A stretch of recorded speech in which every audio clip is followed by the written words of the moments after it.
Oke, selamat pagi ya, kita mulai ya. Mungkin bisa Anda tampilkan dulu wajah kalian ya. Oke, Mas Akbar, yang lainnya.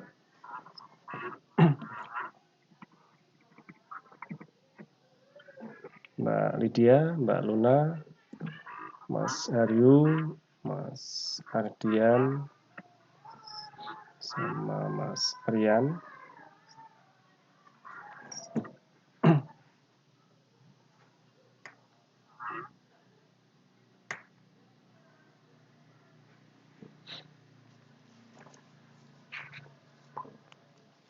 Oke, saya ucapkan selamat pagi ya. Assalamualaikum warahmatullahi wabarakatuh.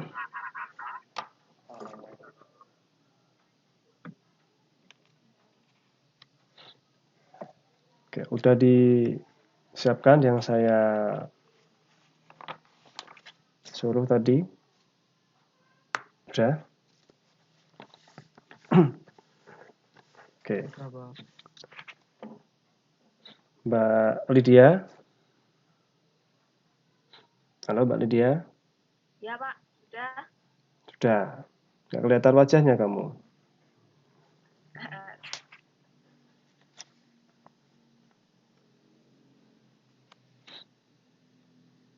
Halo Mbak Lydia. Oke.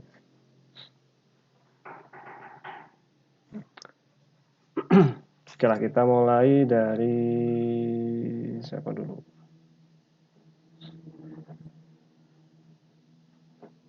Oke. Mas Irfan coba. Selamat pagi Mas Irfan. Oke, kemarin kamu bahas tentang virtual host dan apa yang satunya? Sebelum resolver menghubungkan ke komputer lain. Sebelum resolver menghubungkan ke komputer lain. Oke. Coba Anda jelaskan tentang bagaimana tadi yang disebutkan tadi sebelum resolver terhubung ke perangkat lain. Coba silakan. Sebelum terhubung ke perangkat lain, resolver mengecek chatnya sendiri. Apabila pertanyaan tersebut atau pertanyaan tentang IP tujuan komputer tersebut ditanyakan dan di chatnya, jadi lebih mudah dan lebih cepat untuk komputer itu menuju ke komputer tujuan. Yang kedua, mengecek DNS lokal dan menginterpretasikannya. Oke. Itu tentang resolver. Kemudian yang tentang virtual host. Virtual host itu seperti host buatan atau simulasi host di server Apache. Biasanya server Apache itu memiliki alamat http://localhost/ tapi karena kita menggunakan virtual host, kita bisa merubahnya menjadi contohnya http://contoh1.com atau yang lainnya. Dan di dalam virtual host kita juga bisa membuat lebih dari satu host yang nanti akan disimpan di directory www. Oke. Nah, itu tentang virtual host. Ya, yang lainnya bisa memperhatikan ya. Jadi yang biasanya kita menggunakan HTTP localhost, ya, kalau menggunakan virtual host itu kita bisa memodifikasi sesuai dengan keinginan kita. Tadi Mas Eva sebutkan adalah contoh1.com atau nama lainnya yang Anda kehendaki. Kemudian nanti akan disimpan di directory yang bernama www tadi ya. Itu untuk Mas Irfan. Oke. Mas Irfan.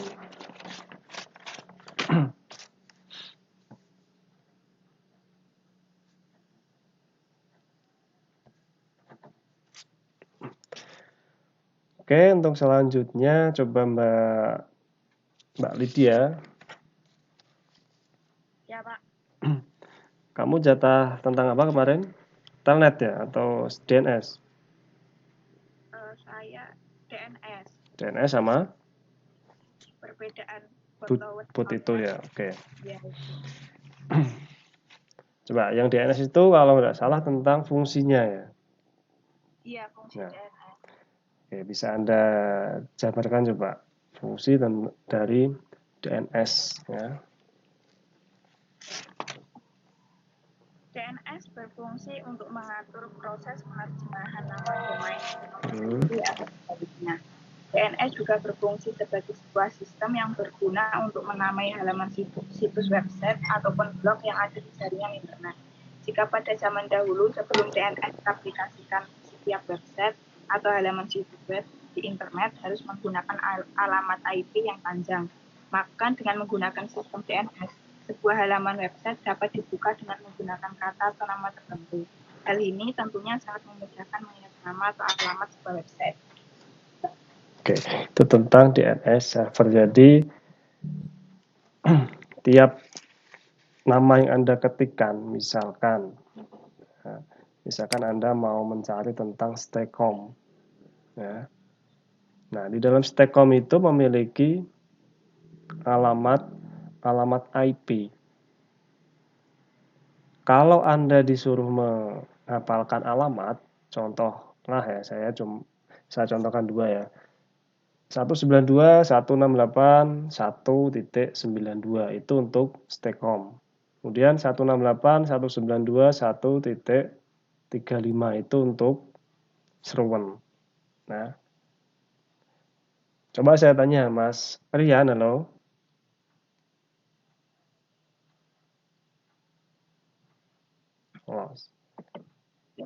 Oke, tadi saya menyebutkan alamat IP Stacom. Berapa alamat IP-nya tadi?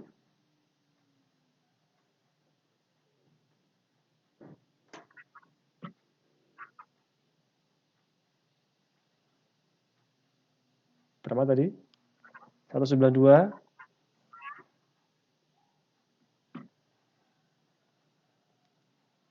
Halo? Putus. Oke, saya ulangi coba ya. Jadi kita sebagai seorang manusia itu lebih mengingat huruf daripada angka. Ya, Stacom contohnya tadi saya mencontohkan 192.168.192 tadi ya. Nah, angka tadi sama huruf Stacom menurut Anda semua itu lebih mudah dihafalkan yang huruf atau yang angka tadi yang saya sebutkan? Nah, itu adalah fungsi dari itu fungsi dari DNS server untuk memudahkan kita dalam pencarian. Nah, terus yang kedua, perbedaan tentang boot tot, onnect, tot sama boot frozen. Silakan Mbak Lydia. Ya. Kalau boot tot onnect itu digunakan untuk mengaktifkan refresh setelah jumlah restart yang kalian pilih. Misalkan kita akan merestart 2 kali gitu, nanti refresh-nya akan hilang setelah 2 kali restart. Dan untuk boot tot itu digunakan untuk menonaktifkan refresh selama refresh diaktifkan kembali. Jadi jika kita menonaktifkan refresh dan kita tidak mengaktifkan kembali, maka jika kita milih ini, maka tidak. Yes. Pelan-pelan aja ya. Ya. Terus yang boot frozen digunakan untuk mengaktifkan refresh-nya. Sudah. Oke, saya ulangi ya pelan-pelan ya. Boot tot onnect, misalkan onnect Anda pilih 2, itu ya kan? Nah, itu nanti ya the bridge akan aktif setelah PC atau komputer atau laptop dihidupkan atau dimatikan atau direstart sebanyak 2 kali, gitu ya Mbak? Ya kan? Kalau boot tot ya itu akan aktif selamanya, gitu kan? Nah, kalau yang boot frozen itu untuk mati ya. Kalau boot frozen itu kalau boot tot tadi untuk mematikan selamanya, itu kan? Kalau boot frozen itu untuk mengaktifkan defreeze selamanya itu ya. Jadi itu perbedaan. On-neck kita bisa atur mau berapa kali, 1, 2 kali, 1, 2, 3, 4 atau 5 restart. Kalau tot tanpa on-neck berarti selamanya. Jadi hidup mati selamanya defreeze-nya. Tapi kalau frozen akan aktif selamanya. Oke, Lydia siapa? Amelia? Ya. Amelia atau Amelia? Amelia, Pak. Amelia. Oke. Oke, terus Mas Irfan, Mbak Lydia. Coba Mas Ardian Hediono coba. Iya, Pak. Ya. Kamu kemarin bahas tentang apa? Silent dan DHCP. DHCP sama? Silent. Awas. Silent. Oke. Mbak, ada jelaskan dulu yang selain DHCP tadi apa, Pak? Klien apa tadi? Nah, itu tadi lah ya. DHCP. Ya, DHCP. Dynamic Host Configuration Protocol atau DHCP merupakan protokol jaringan yang secara otomatis merujuk informasi TCP atau IP pada komputer klien. Masing-masing DHCP klien terhubung ke server DHCP sentral yang berfungsi mengembalikan konfigurasi jaringan klien termasuk IP address, gateway, and DNS server. Itu tentang DHCP. Terus yang satunya? Silent merupakan kepanjangan dari Telecommunication Network Protocol. Silent adalah salah satu alat komunikasi yang paling tua. Silent memungkinkan kita untuk menghubungkan terminal kita dengan host remote yang berada di luar jaringan. Pada masa ARPANET, sebelum operation grafis atau personal komputer ditemukan, setiap orang menggunakan terminal yang terhubung dengan mainframe atau mini komputer. Melalui koneksi serial, setiap terminal memiliki keyboard sebagai masukan dan monitor untuk keluaran tanpa memiliki CPU sendiri. Semua proses dijalankan di mainframe atau mini komputer. Oke.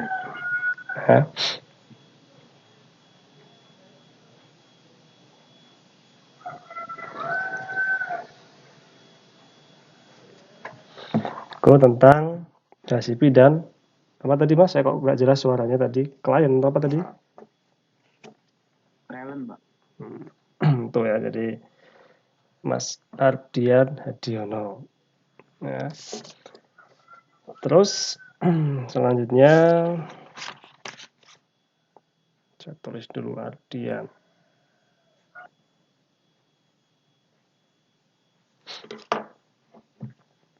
Cewek ya, Mbak Luna.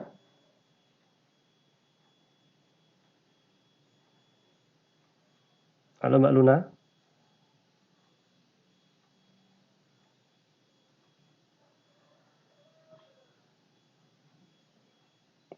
Mbak Luna Mustika. Oh, gangguan mungkin. Oke. Mas Akbar aja, monggo Mas Akbar. Selamat pagi Mas Akbar Ansori. Ya, Pak. Anda kemarin bahas tentang kalau tidak salah telnet ya. Iya, Pak. Telnet sama apa? SSH server. Oke, Anda paparkan tentang SSH server coba. SSH sebuah protokol yang memfasilitasi sistem komputer yang aman di antara dua sistem yang menggunakan arsitektur client atau server, memungkinkan seseorang user untuk login ke server secara remote. SSH mengenkripsi data selama proses komputasi sehingga menyulitkan intruder yang mencoba mendapatkan password yang tidak diekspeksi. Fungsi utama SSH untuk mengakses mesin secara remote. Sudah? Oke. SSH server itu adalah protokol sistem aman ya dari arsitektur klien server. Itu sebutkan untuk hemat ya. Jadi hemat di sini ya bisa diartikan hemat segi biaya ya, segi cost atau biayanya itu lebih hemat. Kemudian untuk hemat pengaksesan nanti lebih cepat. Nah, tadi disinggung Mas Akbar bahas tentang enkripsi. Ya. Enkripsi itu adalah metode yang digunakan untuk melindungi suatu password atau suatu data. Ya. Jadi semua akun Anda punya akun email, akun sosial media ya yang banyak sekali itu. Anda nulis password ya, misalkan passwordnya 123456778, itu kalau ada orang yang mau membuka password, membuka akun Anda, itu otomatis tidak akan melihat password yang Anda tuliskan tadi. Karena apa? Karena passwordnya sudah dienkripsi atau dilindungi atau dibiaskan. Ya. Contoh gampangnya kalau Anda punya gelas putih, ya kan, gelas putih, itu Anda taruh ballpoint di dalamnya, ya kan, itu posisi pulpen yang Anda lihat itu akan kelihatan seperti pulpen yang bengkok. Ya, jadi itu adalah pembiasan. Nah, itu juga yang ada di enkripsi. Jadi dibiaskan apa yang Anda tuliskan. Ya. Enkripsi ada banyak. Ya, yang sering digunakan itu ada MD5. MD5 itu nanti ada di PHP biasanya ya. Itu untuk login Anda kalau mau menggunakan PHP database, biasanya pakai MD5 loginnya. Terus yang kedua tentang apa Mas? Telnet ya? Telnet server, oke silakan. Merupakan aplikasi komputer paling tua yang berfungsi untuk internet terminal dengan host remote yang ada di luar jangkauan. Pada masa ARPANET sebelum workstation grafis dan protokol komputer ditemukan, setiap orang menggunakan terminal yang terhubung dengan mainframe atau mini komputer melalui koneksi serial. Setiap terminal memiliki keyboard sebagai masukan dan monitor untuk keluar tanpa memiliki GPU sendiri. Semua proses dijalankan di mainframe atau mini komputer. Telnet biasanya digunakan untuk remote login PC ke PC yang lainnya di luar jangkauan. Sudah? Sudah, Pak. Oke, itu telnet. Nah, jadi menggunakan komputer mainframe. Ya. Kemudian dipasang secara serial.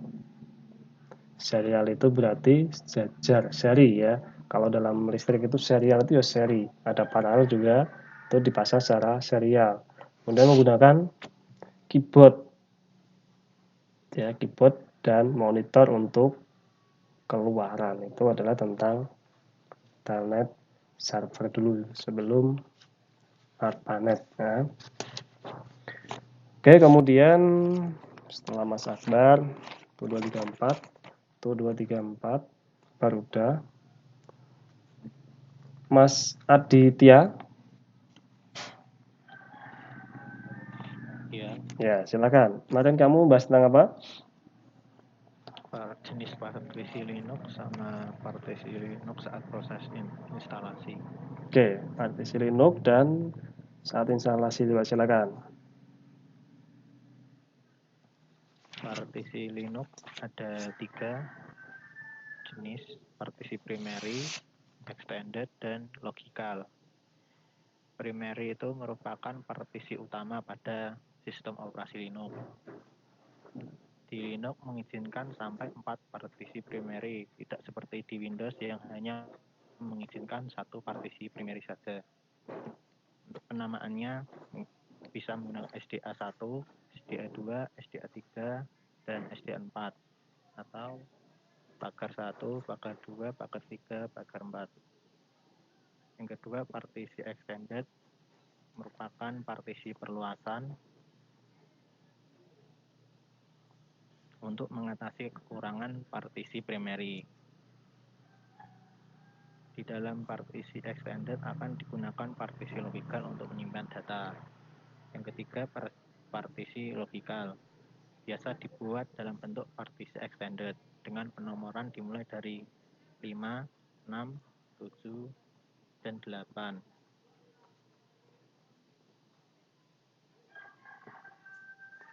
Udah? Sudah? Lanjut, Pak. Oke, itu dulu aja. Nanti kita bahas dulu ya. Partisi di dalam Linux. Ya. Itu ada primer, extended, dan logikal. Ya. Primer itu adalah partisi yang utama, namanya juga primer, pokok utama. Ya. Itu ada berapa partisi tadi, Mas Hadiono?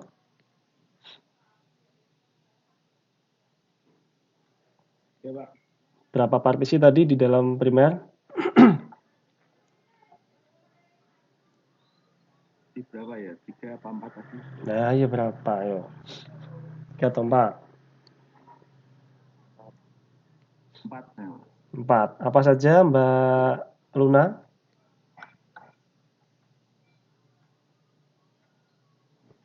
Halo, Mbak Luna.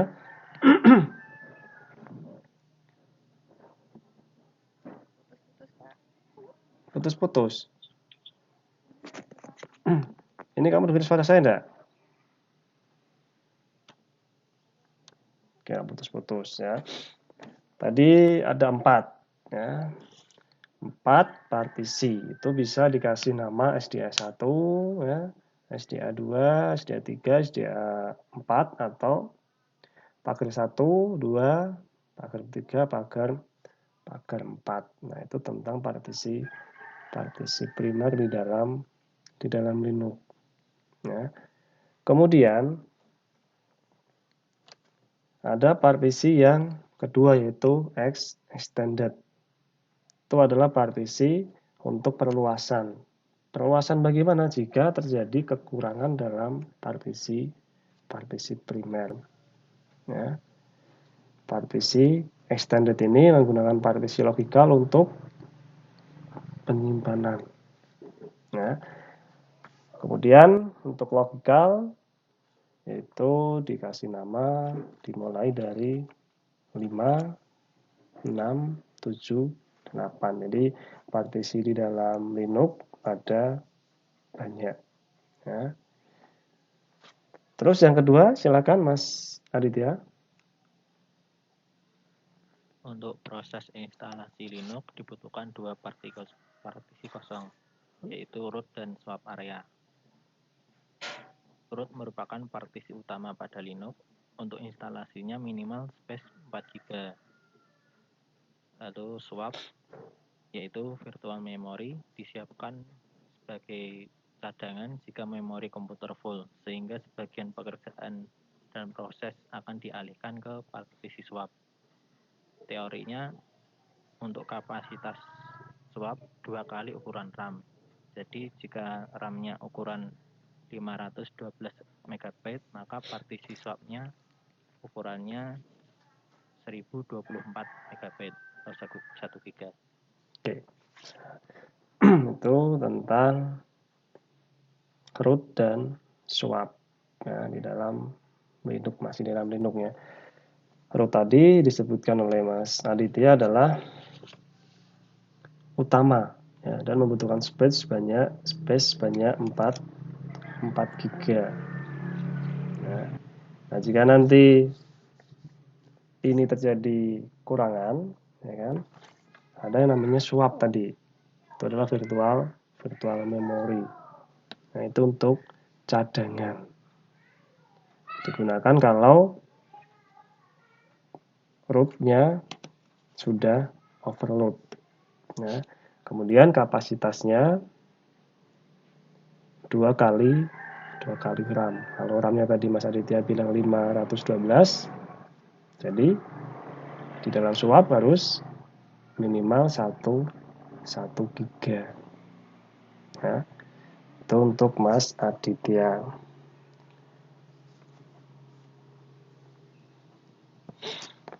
Kemudian yang kurang 2 ini ya, Mas Rian.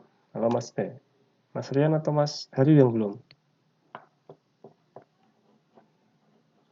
Saya juga belum, Pak. Oh, saya juga belum. Oke, Mas Rian dulu saja. Saya juga belum. Saya, Pak. Ya. Tentang apa kemarin? Sejarah Debian sama Linux Debian sebagai FTP server. Oke, silakan.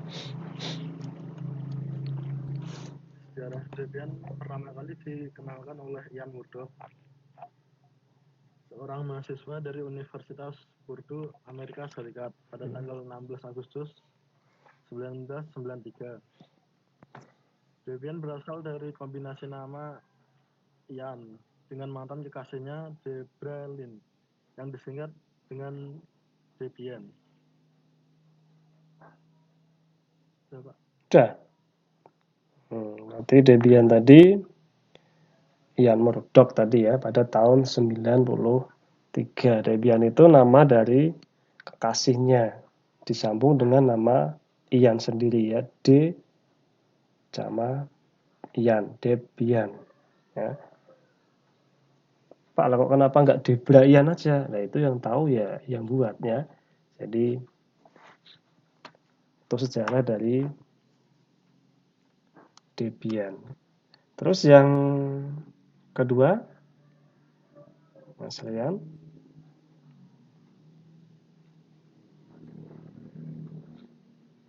Ada suara. Salah atau Gimana? Oke. Oh, lost koneksi Pak tadi. Penyanyi Pak Alfa. Oh, saya lost kok. Oh, oke. Oke, saya ulangi coba ya. Mas Rian tadi bahas tentang sejarahnya tadi ya. Jadi ada Debian tadi ditemukan oleh Ian Murdoch pada tahun 93 bulan Agustus itu kan. Nama Debian diambil dari nama kekasihnya yaitu Debra sama nama dia sendiri yaitu Ian. Jadi Debian. Tuh, ya. Terus yang kedua Mas Rian? Yang kedua, Linux Debian sebagai FTP server. FTP menggunakan protokol transport TCP untuk mengirimkan data atau file. TCP dipakai sebagai protokol transport karena protokol ini memberikan garansi pengiriman dengan FTP yang dapat memungkinkan user mengakses file dan direktori secara interaktif. Di antaranya melihat daftar file pada direktori remote dan lokal, mengganti nama dan menghapus file. Yang kedua, transfer file dari komputer remote ke lokal atau download. Transfer file dari komputer lokal ke remote atau upload. Sudah? Oke, FTP server ya. Atau kepanjangan dari File Transfer Protocol. Ya.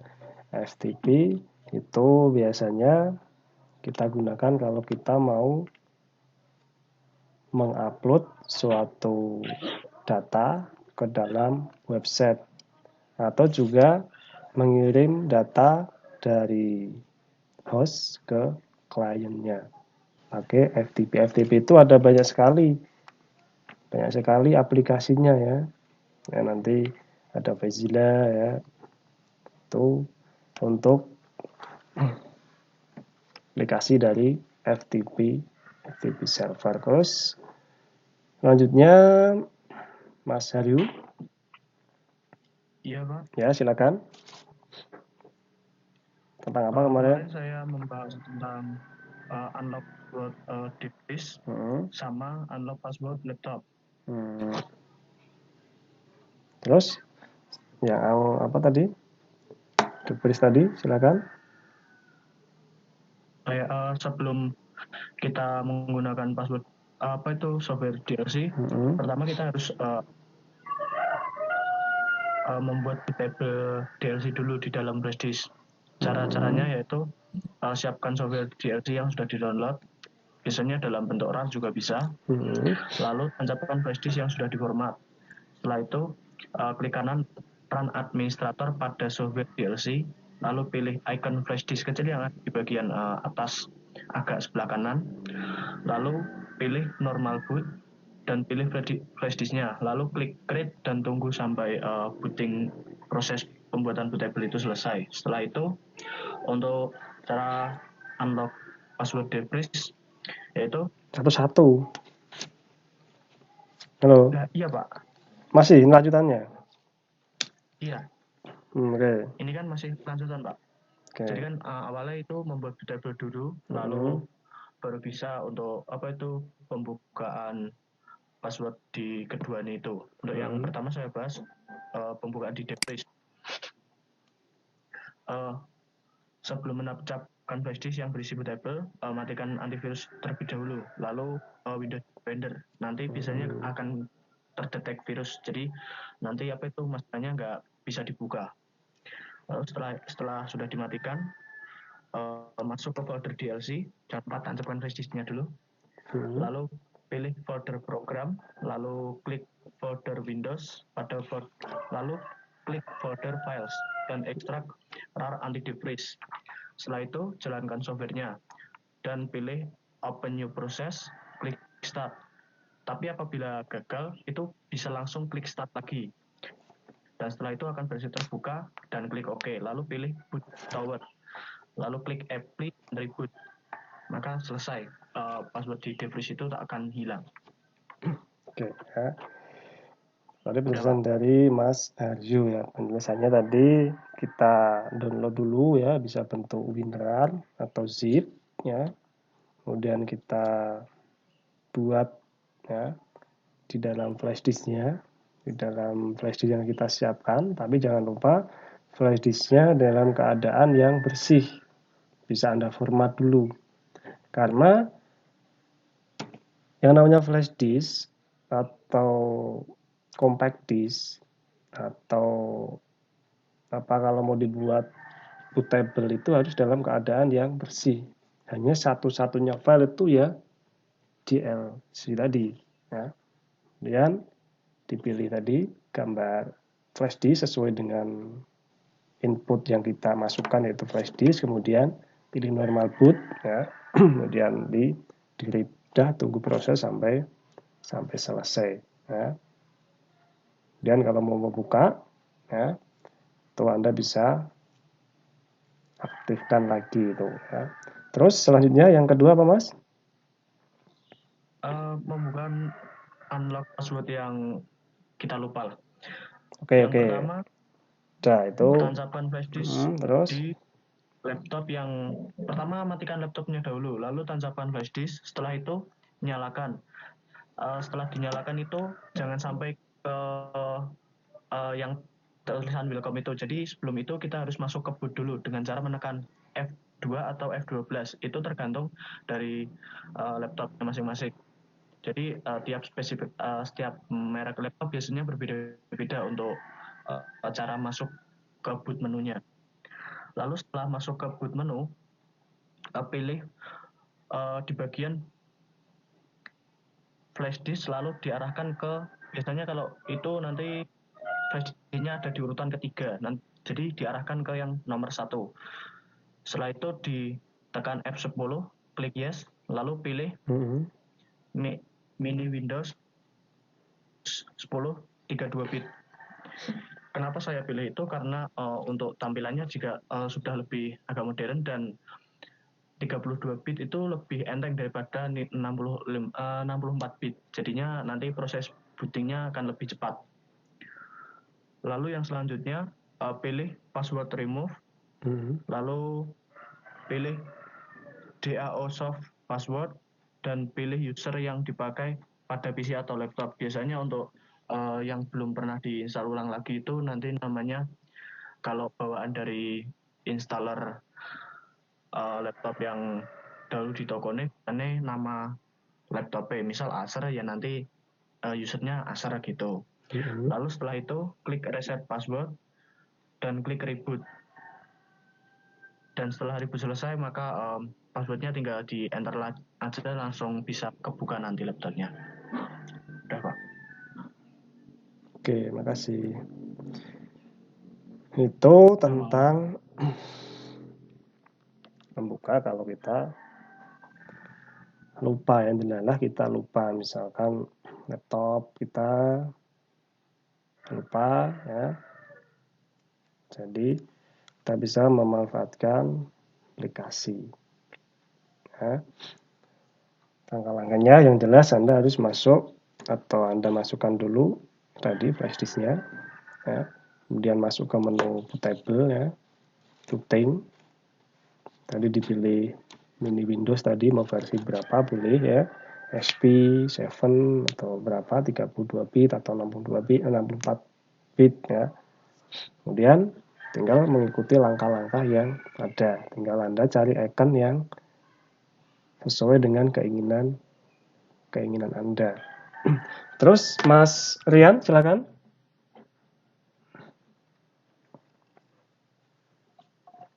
Saya Pak. Ya. Gimana Pak? Tentang apa kemarin kamu? Tadi kan saya sudah Pak. Kamu udah tuh. Saya belum tak tulis berarti. Yang sebelumnya hari ini tadi Pak. Oh, berarti sekarang Luna ya? Saya. Oke, silakan Mbak Luna. Yang pertama, pengertian kemudian adalah sistem operativitas yang dikembangkan secara terbuka oleh banyak programmer sukarela, yaitu Debian yang tergabung dalam proyek Debian. Terus? Udah? Terus fungsi DP.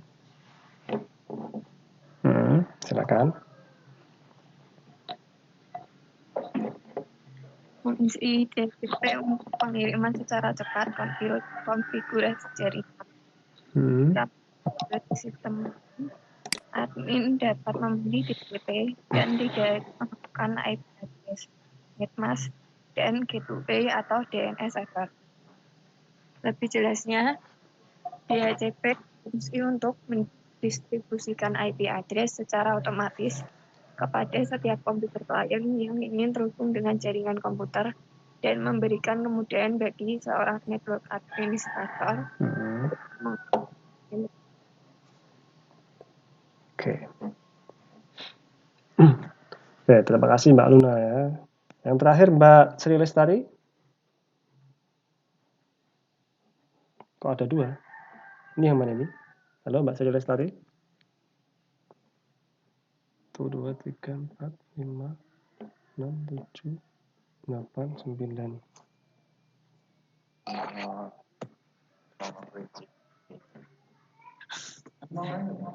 Halo Mbak Sri Lestari. Iya Pak. Bisa dengar suara saya?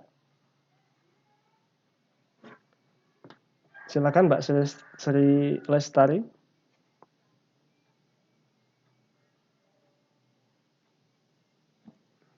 Halo.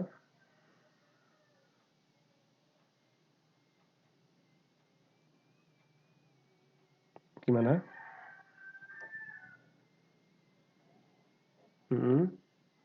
Ke yang lainnya bisa dengar suaranya Mbak Sri Lestari enggak? Enggak. Mungkin baru. Oke. Enggak dengar Pak. Halo Mbak Sri Lestari. Tak pakai punya earphone aja. Gimana?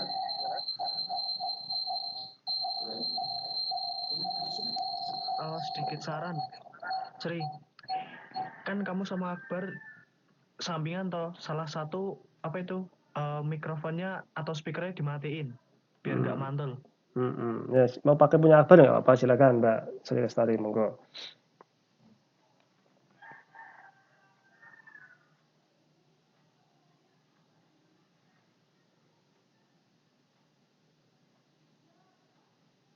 Iya, halo Mbak Sri Lestari.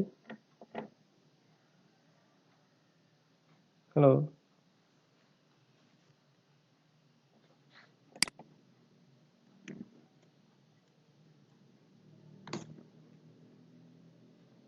Ya, Pak. Ya, silakan. Oke. Nomor 1, pengertian dari DNS. DNS sendiri singkatan dari Domain Name Server, merupakan sebuah sistem yang menjadi penghubung antara URL dengan Internet Protocol Address atau IP Address. DNS merupakan sistem dengan meringkas beberapa pekerjaan. Kita hanya perlu mengingat dan mencatat nama domain serta memasukkannya pada address bar. Menjadi penerjemah domain ke dalam sebuah IP address yang dipahami oleh komputer. Selanjutnya, kelebihan dari DNS sendiri yaitu yang pertama, internet semakin mudah. Penggunaan IP address lebih kompleks dan memakan waktu. Maka dengan DNS mampu menjembatani kemudahan di antara komputer dan penggunanya. Untuk kelebihan yang kedua, penggunaan asisten. Penggunaan nama IP address bisa digunakan lagi meski IP address tersebut mengalami perubahan, tetapi akses menuju sebuah website tetap aman meski IP address telah berubah. Untuk kelebihan yang ketiga, proses konfigurasi sangat mudah. Apabila IP address bertambah, maka kita dapat mengganti IP tersebut dengan IP yang berbeda. Caranya cukup mengupdate data untuk pencocokan DNS juga IP address. Yang keempat, keamanan terjaga. Oke. Ya, jadi DNS server tadi adalah untuk memudahkan kita dalam mengingat domain. Contohkan adalah Stacom tadi ya. Stacom misalkan mempunyai domain berapa? 192.168.1.1. Nah, itu dibandingkan IP yang tadi 192.168.1.1 dengan nama domainnya misalkan untuk soal yang kedua, ya, bentar, cara ya. kerja DNS.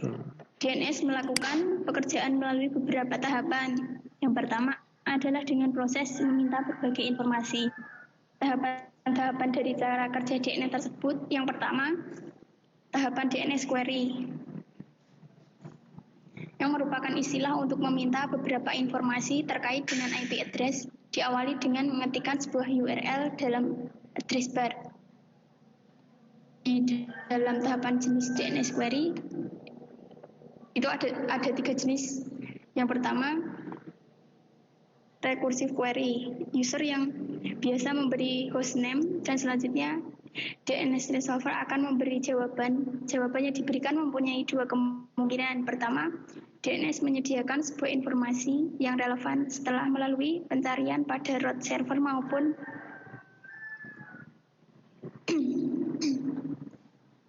untuk yang kedua, browser akan menampilkan pesan error sebab informasi yang dituju tidak ditemukan.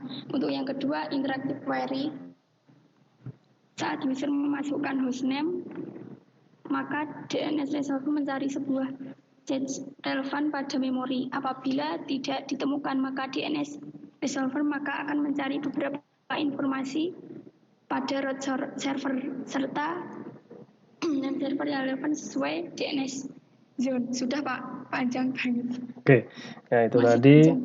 Ya, makasih Mbak Sri Lestari ya. DNS server tadi fungsinya tadi adalah untuk memudahkan kita dalam mengingat domain. Mengingat domain itu ya, contohnya tadi ada Stacom. Saya misalkan Stacom ya. Stacom dengan IP-nya 192.168.1.1. Itu Stacom. Misalkan ada lagi, misalkan Semarang. Semarang itu IP-nya 192.168.2.111. Nah, itu dibandingkan kita mengingat angka yang tadi 4 digit tiap satu domain, itu akan lebih mudah jika kita mengingat namanya, hurufnya tadi Stacom atau Semarang atau Indonesia. Nah, itu akan lebih memudahkan kita dalam mengingat. Nah, itu adalah fungsi dari DNS server. Ya. Jadi saya kira itu ya untuk hari ini ya. Kalau ada yang mau ditanyakan, silakan ya. Tadi tentang laporan Anda. Tidak ada? Kalau tidak ada, ya. Kalau ada saya tutup dulu ya. Sekian dari saya ya. Selamat pagi menjelang siang. Assalamualaikum warahmatullahi wabarakatuh. Waalaikumsalam warahmatullahi wabarakatuh.